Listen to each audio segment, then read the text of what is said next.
On est presque déjà à mi-chemin à la campagne électorale alors qu'il reste moins de 19 jours avant le jour du scrutin. Des récents sondages indiquent que les conservateurs occupent la tête lorsqu'on regarde les sondages à la grandeur du pays, au détriment du Parti libéral du Canada qui perd des plumes depuis le début de cette campagne. Un sujet parfait pour accueillir notre chroniqueur Frédéric Bérard. Frédéric Bérard, bonjour. Bonjour Frédéric Tremblay. Comment ça va? Comment ça va, Frédéric Bérard? Ça va bien?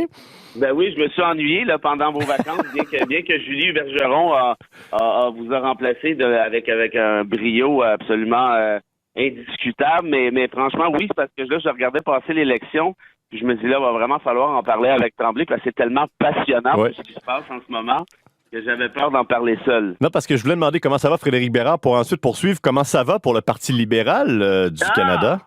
J'ai cassé le punch. Ben, en fait, Bérard va mieux que le Parti libéral, je pense, actuellement. Et c'est pas parce que je vais bien, je vais quand même pas si bien que ça, mais tout va très bien. En fait, non, à vrai dire, ça va très bien. Mais pour le Parti libéral, c'est pas mal l'inverse, à vrai dire. Et c'est quand même assez ironique, Frédéric, parce que, à ce que je sache, c'est quand même le parti qui était au pouvoir et qui a décidé de nous déclencher ces belles élections pour qu'on réalise ensuite, quelques jours plus tard, que Justin n'avait pas d'idées, selon son propre aveu. Et là, ils sont à la recherche de ces mêmes idées-là et on verra ce que ça donne. Mais pour l'instant, disons que c'est pas très fulgurant. Ben là, pas d'idée. Finalement, on a présenté une plateforme près de 18 jours après le début de la campagne électorale. Mm-hmm. Est-ce que cette plateforme électorale pourra apporter des idées lors des futurs points de presse? Ben, il va falloir, parce que là, j'ai l'impression que le déclenchement de l'élection en question a soulevé un cynisme assez important là, chez les citoyens. Je pense qu'il y en a plusieurs qui s'accommodaient relativement bien des libéraux de Trudeau, qui commencent à regarder ailleurs. Et là, on l'a vu tout de suite, d'ailleurs, avec la montée assez importante des conservateurs dans les sondages. Est-ce que la plateforme libéral suffira à essayer de stopper, je dirais pas l'hémorragie, là, faut pas exagérer, là, mais stopper la tendance, ça reste à voir. Vous voyez, ils vont proposer aujourd'hui une mesure sur les crédits d'impôt pour les personnes de 65 ans et plus, si je fais pas erreur, pour justement pallier à cette espèce de critique-là sur la pénurie de main-d'œuvre. Donc, pourquoi je vous dis ça, Frédéric, c'est tout ça a l'air parfaitement improvisé. On s'en va en campagne, on se fait attaquer sur le fait justement qu'il y a un problème de main-d'œuvre majeur et les conservateurs se servent évidemment de la pénurie en question pour dire que c'est la faute des mesures sanitaires, pas des mesures sanitaires, mais plutôt des mesures d'urgence comme la PCU et ses suites. Et donc voilà, on voit très bien là, que les libéraux essaient de colmater ces brèches-là. Mais habituellement, quand un parti qui était au pouvoir agit comme ça en campagne électorale, Frédéric, je ne sais pas ce que vous en pensez, mais moi, ce que je vois là-dedans, c'est une panique et je pense que l'électorat sent cette panique-là et lorsqu'il sent la panique en question, si ça se trouve, la tendance s'aggrave encore davantage. Mais de quelle manière les électeurs, la population peut manifester son cynisme? Est-ce que ça veut dire qu'on va bouder le jour de l'élection? De quelle manière on peut envoyer un signal à nos politiciens? Ben, en fait, là, moi, je suis relativement convaincu que très malheureusement, et j'encourage pas les gens à gérer ici, mais que le taux de participation risque d'être assez faible.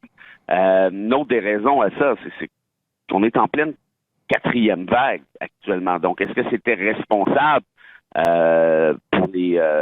pour les libéraux de nous lancer en élection? Je ne crois pas. Donc, il y aura clairement, je crois, un taux de participation relativement faible. Et pour le reste, quand même que le taux de participation est faible, va quand même falloir choisir. Et on va choisir qui formera le prochain gouvernement. On peut penser que les libéraux peuvent à ce moment-là toujours obtenir un gouvernement minoritaire, auquel cas, bravo, on revient absolument à la case départ. Et on peut aussi penser, en regardant les sondages, avec le 3, 4, 5, 6 points d'écart, là, dépendamment des sondages en question, que les conservateurs d'Erin O'Toole pourraient l'emporter probablement eux aussi dans le cadre de minoritaire, ce qui serait une importante surprise. Vous savez, Frédéric, en même temps, il y a quelque chose là-dedans, moi, qui me plaît. Pourquoi? Parce que c'est de dire que la campagne électorale a un impact d'importance sur les résultats d'une élection.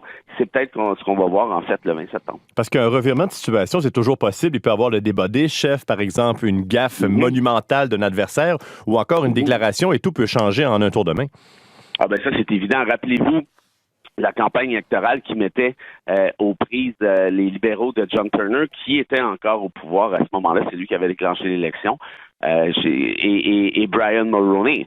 Brian Mulroney lui avait servi un uppercut comme on en a rarement vu en campagne électorale fédérale, en l'accusant justement d'avoir procédé de ne pas avoir empêché certaines nominations que Pierre Trudeau avait voulu effectuer tout juste avant. Et ça avait absolument coulé les libéraux de Turner. On peut penser aussi, si vous vous rappelez bien, l'espèce de coup que Jean Charest avait servi à Bernard Landry en disant que Jacques Parizeau avait répété ses propos sur le vote ethnique, ce qui était faux. Landry s'était mis si vous vous rappelez bien, à dire en plein débat des chefs, audi alteram partem, audi alteram partem.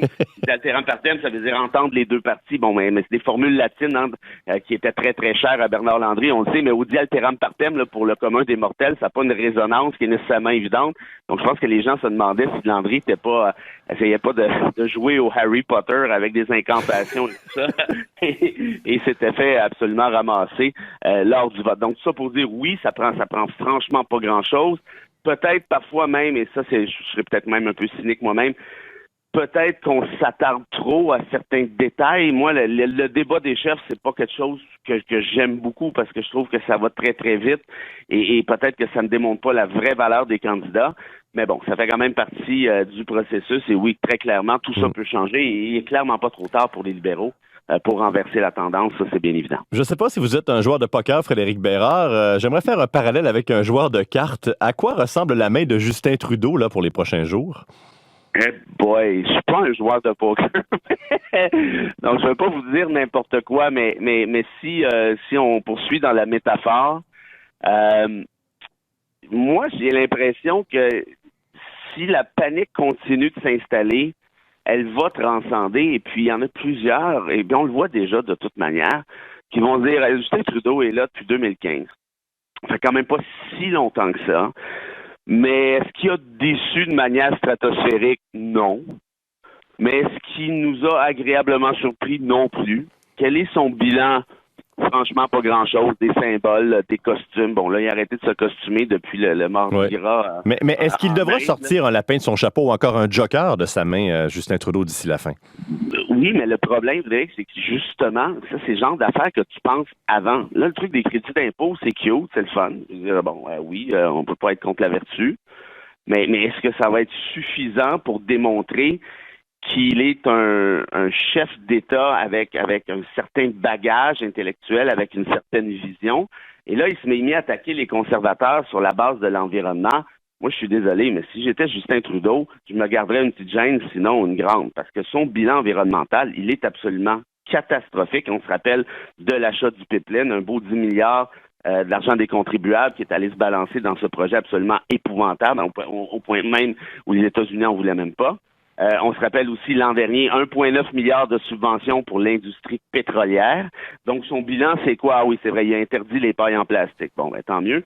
Mais à part de ça, là, on va se dire que c'est quand même drôlement mince.